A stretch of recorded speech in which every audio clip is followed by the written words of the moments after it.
സ്തോഷ്യേ ഭക്തിയാ വിഷ്ണുമനാദിം ജഗദാദിം യസ്മിന്നേതത് സംവൃതിചക്രം ഭ്രമതീഥം യസ്മിൻ ദൃഷ്ടേ നശ്യതി തത്സംവൃതിചക്രം തം സംസാരധ്വാന്തവിനാശം ഹരിമീഡേ. നമസ്കാരം. സന്ധ്യാവന്ദനത്തിലേക്ക് എല്ലാവർക്കും സ്വാഗതം. ഇതിലെ ശങ്കരാചാര്യരുടെ ഹരിമീഡേ എന്ന് പറയുന്ന സ്തോത്രം, എല്ലാ വരികളുടെയും അവസാനം ഹരിമീഡേ ഹരിമീഡേ ഹരിയെ സ്തുതിക്കുന്നു എന്നുള്ളത് കൊണ്ടാണ് അതിനെ ഹരിമീഡേ സ്തോത്രം എന്ന് പറയാനുള്ളതായ കാരണം. കുറേ ശ്ലോകങ്ങളുടെ ഭജഗോവിന്ദം വലിയൊരു സ്തോത്രമാണ്. അതുപോലെ കുറച്ച് വലിയതാണ്. ഇതിൽ 44 ശ്ലോകമൊക്കെ ഹരിമീഡേ, ഏകദേശമൊക്കെ ഹരിമീഡേ എന്നാണ്. ഏറ്റവും ഒടുവിലത്തെ ശ്ലോകം ഒഴികെ ബാക്കിയൊക്കെ ഹരിമീഡേ ഹരിമീഡേ ഹരിമീഡേ സ്തോത്രം. ഹരിയെ സ്തുതിക്കുന്നു, ഹരിസ്തുതി എന്ന് പറഞ്ഞാലും തെറ്റില്ല. അപ്പോഴത്തെ ആദ്യത്തെ ശ്ലോകത്തിൻ്റെ ശ്ലോകമാണ് ചൊല്ലിയത്.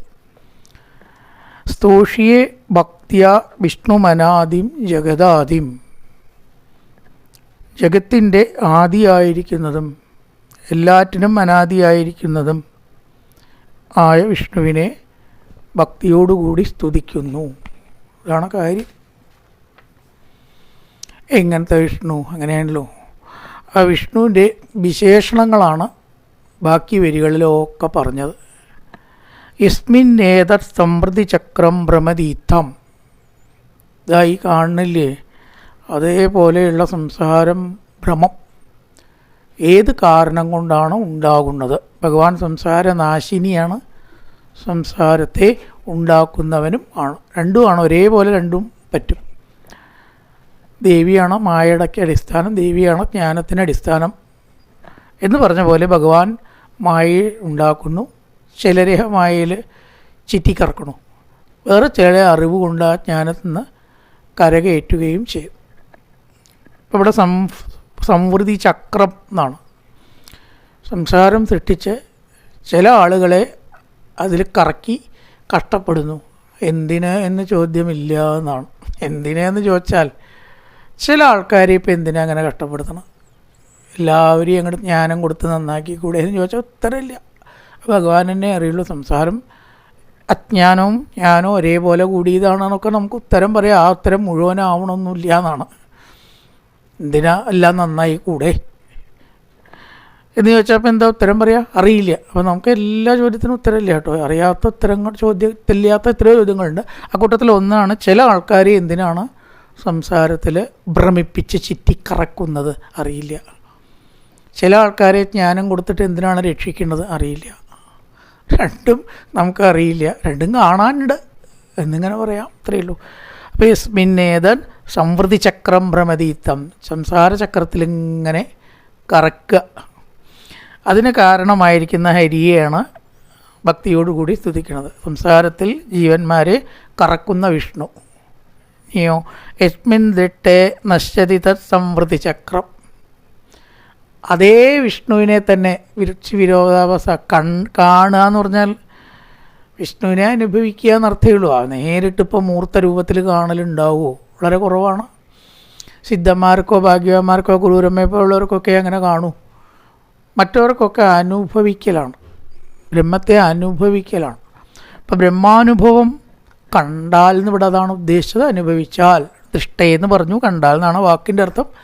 പക്ഷെ അനുഭവം ഉണ്ടായാൽ, ഏശെങ്കിലും അനുഭവം ഉണ്ടായാൽ പിന്നെ സംസാരം നശിക്കുകയും ചെയ്യണം. ഏതൊരു ഭഗവാൻ സംസാരം സൃഷ്ടിക്കുന്നുവോ, വിരോധാഭാസല്ലേ, ആ ഭഗവാനെ അനുഭവിക്കുമ്പോൾ ഏതൊരു ജീവന്മാർ സംസാരത്തിൽ നിന്ന് രക്ഷപ്പെടുന്നു. നശ്യതി തത് സംവൃതി ചക്രം, സംസാരചക്രം നശിക്കുന്നു.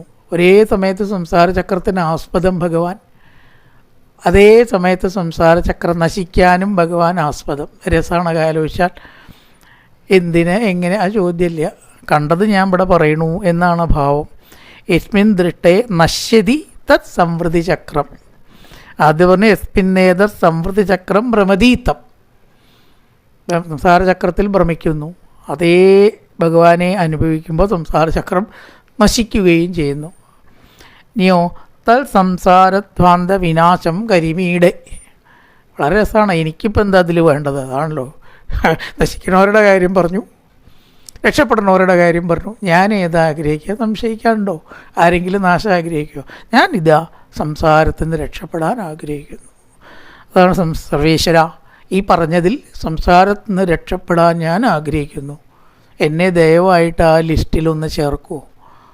ആ ദയവായിട്ട് ആ എഴുതിയുണ്ടാക്കിയിട്ടുള്ള കൂട്ടത്തിൽ എന്നെ ഒന്ന് ചേർക്കുമോ?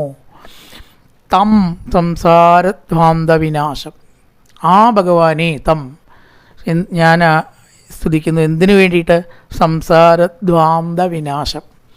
സംസാരം ഉണ്ടാവാനല്ല, സംസാരത്തിൽ കറങ്ങാനല്ല, അതിൽ നിന്ന് രക്ഷപ്പെടാൻ ഞാൻ അങ്ങയെ സ്തുതിക്കുന്നു. ഇപ്പോൾ സ്തുതിക്കുകയാണ് ചെയ്യണത്. അതുകൊണ്ട് അവിടെ എത്തുമെന്ന് അറിയില്ല. അതാണ് അവിടെ വന്ന് ഏതൊരു ഭഗവാൻ ആണ് സംസാരം ഉണ്ടാക്കുന്നത്. ഏതൊരു ഭഗവാനെ ആശ്രയിച്ചിട്ടോ അനുഭവം ഉണ്ടാകുമ്പോഴാണോ അതിൽ നിന്ന് രക്ഷപ്പെടുന്നത്. ആ ഭഗവാനെ സംസാരത്തിൽ നിന്ന് രക്ഷപ്പെടാൻ വേണ്ടി ഞാൻ സ്തുതിക്കുന്നു, ആശ്രയിക്കുന്നു. ഇത് തന്നെയാണ് ഭാഗവതത്തിൽ സച്ചിദാനന്ദ രൂപായ വിശ്വോത്പത്യാദി ഹേതവേ താപത്രയ വിനാശായ ശ്രീകൃഷ്ണായ വഴുന്നുമാന്ന് പറഞ്ഞത്. ശ്രീകൃഷ്ണനെ നമസ്കരിക്കുന്നു, ഹരിയെ നമസ്കരിക്കുന്നു. ഇവിടെയോ സംസാരധ്വാന്ത വിനാശം, സംസാരം നശിക്കാൻ.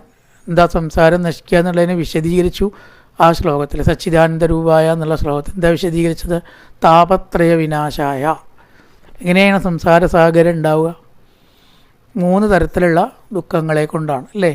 നമ്മൾ ദുഃഖം അനുഭവിക്കുന്നത് എന്തുകൊണ്ടാണ്? ഒന്നെങ്കിലും ആധ്യാത്മികം, അല്ലെങ്കിൽ ആദിഭൗതികം, അല്ലെങ്കിൽ ആദിദൈവ. സംസാരത്തിനെ അവിടെ ഒന്ന് വിശദീകരിച്ചു എന്ന് മാത്രം. ഇവിടെ സംസാരം എന്ന് പറഞ്ഞതിനെ ആ ശ്ലോകത്തിൽ വിശദീകരിച്ചിരിക്കുകയാണ്. ഒന്ന് ശരീരാദികളെ കൊണ്ടുള്ള രോഗം പറയാനില്ല എന്നിപ്പോൾ ആർക്കാതില്ലാത്ത. ഒരു ഘട്ടം കഴിഞ്ഞാൽ ഒക്കെ പ്രഷറും ഉണ്ട്, ഷുഗറും ഉണ്ട് അല്ലേ, കൊളസ്ട്രോളായി, വേറൊന്നായി. ഈ എന്തൊക്കെ അസുഖങ്ങളാണ് വരിക നിശ്ചയില്ല. അത്രയധികമുള്ള രോഗങ്ങളെയാണ് ആദിഭൗതികം എന്ന് പറയുക. ഭൗതിക ശരീരത്തിൽ നിന്ന് ഉണ്ടാകുന്നു. അപ്പോൾ ആദിദൈവികോ പറയാനില്ല. മനസ്സിൻ്റെ പ്രശ്നങ്ങൾ. ഒരാൾക്ക് പോലും മനസ്വസ്ഥതയില്ല ഇന്ന്. ഏറ്റവും വലിയ പ്രശ്നം മനസ്സിൻ്റെയാണ് എന്നാണ് ഇപ്പോൾ സൈക്കാട്രിസ്റ്റും കൗൺസിലേഴ്സും പറയണത്. ഭാര്യയും ഭർത്താവും കൗൺസിലിംഗ് വേണം, അമ്മയും മക്കളും കൗൺസിലിംഗ് വേണം. കൗൺസിലിങ്ങിന് നല്ല ഫീസ് ഉണ്ടെന്ന്, നല്ലോണം ഫീസ് കിട്ടണമുണ്ട് അവർക്ക്. ആലോചിച്ച് നോക്കിയാൽ വലിയ കഷ്ടമാണ്. നമ്മളറിയാഞ്ഞിട്ടാണ്. ഒന്ന് ചിന്തിച്ച് നോക്കിയാൽ കാണാം. മാനസികമായിട്ട് കൗൺസിലിംഗ് ചെയ്യാൻ പഠിച്ചാൽ നല്ല ഫീസ് കിട്ടും. പഠിക്കണം കേട്ടോ, ശരി. എന്തെങ്കിലും ആയാൽ തല്ലും കിട്ടും തോന്നിയത് കാട്ടിയാൽ. കൗൺസിലിംഗ് പഠിച്ചിട്ടൊരു ബോർഡ് അവിടെ വെച്ചിരുന്ന അന്ന് കൗൺസിലിങ്ങിന് നല്ല സ്കോപ്പാണെന്ന് പറയണത്. എന്താ? ഒക്കെ മാനസികമായിട്ട് ഒരു തരത്തിൽ അല്ലെങ്കിൽ വേറെ തരം ഡിഫക്റ്റീവാണ്. ഇംഗ്ലീഷിൽ പറയുകയാണെന്ന് വെച്ചാൽ ചില വാക്കൊക്കെ വേഗം പറയാൻ ഇംഗ്ലീഷാണ് നല്ലത്. അതുകൊണ്ട് പറഞ്ഞു എന്നല്ലോ. ഇംഗ്ലീഷിനെ ഞാൻ അങ്ങനെ പറയാൻ പാടില്ല അതിൻ്റെ ഇടയിൽ. പക്ഷേ വേഗം മനസ്സിലാവാനും വേഗം പ്രയോഗിക്കാനും എല്ലാവരും മാനസികമായിട്ട് ഒരു തരത്തിൽ അല്ലെങ്കിൽ വേറെ തരത്തിൽ ശരിയല്ലാത്ത അവസ്ഥയിലാണ്. അത് വലിയൊരു പ്രശ്നമാണ് കേട്ടോ. ഒക്കെ തകരാറായാലും നല്ല മനസ്സുണ്ടെങ്കിൽ ഒക്കെ ശരിയാക്കാവുന്ന, എല്ലാം ശരിയാക്കാം. ഒരു കുടുംബത്തിൽ നിറച്ച് പ്രശ്നം, സാമ്പത്തിക പ്രശ്നം, വിഷമം, കടം, എന്തുണ്ടായിക്കോട്ടെ, നല്ല മനസ്സാണെന്ന് വെച്ചാൽ ഒരു കൗൺസിലിങ്ങും വേണ്ട, അവിടെ അത് ശരിയായി. ഉദാഹരണം കുചേലൻ. വയ്ക്കാൻ അരിയില്ലാത്ത കുടുംബം ആലോചിച്ച് നോക്കൂ. ഈ വിദ്വാന്ന് വെച്ചാൽ രാവിലെ മുഴുക്ക തപസ്സാ. വേണമെങ്കിൽ അവിടെ പ്രശ്നം ഉണ്ടായിക്കൂടെ? പെർഫെക്റ്റായിട്ടുള്ള മനസ്സാണ് കുചേലപത്നിക്ക്. അതൊരൊറ്റ ഒന്നുകൊണ്ട് അവിടെ പ്രശ്നം ഉണ്ടായില്ല. അപ്പം ആധ്യാത്മികം, അത്തരത്തിലുള്ള മനസ്സ് നേരെയാവാൻ ഹരിഭജനം വളരെ എത്ര നല്ലൊരു മാർഗം വേറെയില്ല. ടാബ്ലറ്റ് കഴിച്ചിട്ടോ ക്യാപ്സൂൾ കഴിച്ചിട്ടൊന്നും മനസ്സ് നേരെയാവില്ല കേട്ടോ. തകരാറായി കഴിഞ്ഞാണ്ടല്ലോ ശരീരം നേരെയാക്കണോക്കാട്ടിലും പ്രയാസമാണ്. മൈൻഡിനെ കണ്ടീഷൻ ചെയ്യാൻ പറഞ്ഞാൽ എളുപ്പമുള്ള കാര്യമൊന്നുമല്ല. ചിലപ്പോൾ മരുന്ന് വേണ്ടി വരും, കൗൺസിലിങ്ങും വേണ്ടി വരും, ഇതൊക്കെ വേണ്ടി വരും. ഇനി വേറെ എന്താണ്? ആദിദൈവികം, പ്രകൃതിയിൽ നിന്നുള്ള ദുഃഖങ്ങളും. ആലോചിച്ച് നോക്കുക. ഇടിങ്ങിട് വെട്ടി പുറത്തൊരാൾ വരികയാണ്, അപകടം വന്നാൽ വല്ല വഴിയുണ്ടോ? നമുക്ക് എന്താ ചെയ്യാൻ പറ്റുക? ഇടിവാൾ വന്ന് മേല് വീണ ഉള്ള കഥ കഴിഞ്ഞത് തന്നെ. പക്ഷെ ഒരു കാര്യമുണ്ട്, പ്രാർത്ഥന കൊണ്ട് ചിലപ്പോൾ ആ ഇടിവാൾ അടുത്തു കൂടെ അപ്പുറത്തു കൂടെ പോയി എന്ന് വരും എന്നാണ് പറയണത്. ഈശ്വരഭജനം കൊണ്ട് പ്രകൃതിയെ നിയന്ത്രിക്കാം. മഴയില്ലാത്തപ്പോൾ മഴ പെയ്യിക്കണം. വരുണമന്ത്രം ചെയ്തിട്ടും പർജന്യമന്ത്രം ചൊല്ലിയിട്ടും വരുണമന്ത്രം ചൊല്ലിയിട്ടും വെള്ളത്തിൽ ഇറങ്ങി നിന്നിട്ടുള്ള പൂജ കൊണ്ട്, യാഗം കൊണ്ട് മഴ പെയ്തത് എത്രയോ അനുഭവങ്ങൾ. അപ്പോൾ പ്രകൃതിയെ സ്വാധീനിക്കാൻ പ്രാർത്ഥനയ്ക്കേ കഴിയൂ. വേറെ ഒരു ഉപകരണത്തിനും പറ്റില്ല, ഒരു ശാസ്ത്രവിദ്യക്ക് പറ്റില്ല. അവിടെ ഈശ്വരനോട് പ്രാർത്ഥിക്കുക. കൂട്ടപ്രാർത്ഥന കൊണ്ടും ഏകാഗ്രമായിട്ടുള്ള മനസ്സുകളുടെ മൊത്തത്തിലുള്ള ആ പ്രാർത്ഥന കൊണ്ടും ചിലപ്പോൾ ഒരു പ്രകൃതി ദുരന്തം ഒഴിവാക്കാൻ സാധിക്കും. അങ്ങനെയുള്ള എത്രയോ കാര്യങ്ങൾ പണ്ടുണ്ടായിട്ടുണ്ട്. അപ്പോൾ ആദിദൈവികം, അതിദൈവതം എന്ന് പറയുന്ന പ്രകൃതിയിൽ നിന്നുള്ള ദുഃഖങ്ങൾ, ആധ്യാത്മിക മനസ്സിൻ്റെ പ്രശ്നങ്ങൾ, വളരെയധികം പ്രശ്നമാണ് കുട്ടികൾക്ക്. ഓട്ടിസവും അതും പോലെയൊക്കെ മൈൻഡ് തകരാറായാൽ നേരെയാക്കാൻ ഭയങ്കര ബുദ്ധിമുട്ടാണ്. ഒരു തലവേദന വന്നാൽ ഗുളിക കഴിച്ച് നേരെയാക്കാം, അതേപോലെ ഒന്നും മനസ്സ് ശരിയാക്കില്ല കേട്ടോ. പിന്നെ പ്രകൃതിയെ അതിനെ നിയന്ത്രിക്കാൻ എന്ത് യന്ത്രം മനുഷ്യൻ കണ്ടുപിടിച്ചിരിക്കണം? പ്രാർത്ഥിക്കുക, നെഞ്ഞത്ത് കൈ വെച്ച് പ്രാർത്ഥിക്കുക. ഭഗവാനെ പ്രളയം കൊണ്ട് ബുദ്ധിമുട്ടിക്കരുതേ, മഴയില്ലാതെ ബുദ്ധിമുട്ടിക്കരുതേ. രണ്ടും പ്രശ്നമാണ്. കൊടുങ്കാറ്റ് വന്നിട്ട് എൻ്റെ വീടൊക്കെ പാടെ പൊളിഞ്ഞ് വീണ അതിൻ്റെ ഉള്ളിൽപ്പെട്ട ആളുടെ സ്ഥിതി ഒന്നും ആലോചിച്ച് വല്ല പ്രശ്നമുണ്ട്, വിഷമമുണ്ട്. ഇതിനൊക്കെ ഒറ്റ നിമിഷം മാറിയാൽ മതി. അവർക്കൊരു മഞ്ഞ അലർട്ടും ചുവന്ന അലർട്ടും വേണ്ടു. അപ്പോൾ ആ 3 തരത്തിലുള്ള ദുഃഖങ്ങളും ഇല്ലാണ്ടാവാൻ വേണ്ടി കൃഷ്ണനെ ശ്രീകൃഷ്ണനെ ഭജിക്കുന്നു എന്നാണ് അവിടെ പറഞ്ഞത്. ഇവിടെ സംസാരധ്വാന്ത വിനാശം ഹരിമീടേ എന്ന് പറഞ്ഞു. അപ്പോൾ സർവ്വ ദുഃഖങ്ങളും ഉണ്ടാക്കുന്നവനും ഭഗവാനാണ്, സർവ്വ ദുഃഖങ്ങളും ഇല്ലാണ്ടേക്കുന്നതും ഭഗവാനാണ്. ഞാൻ സംസാരത്തെ ഒന്നും ഇല്ലാണ്ടാക്കാൻ ആഗ്രഹിക്കുന്നു.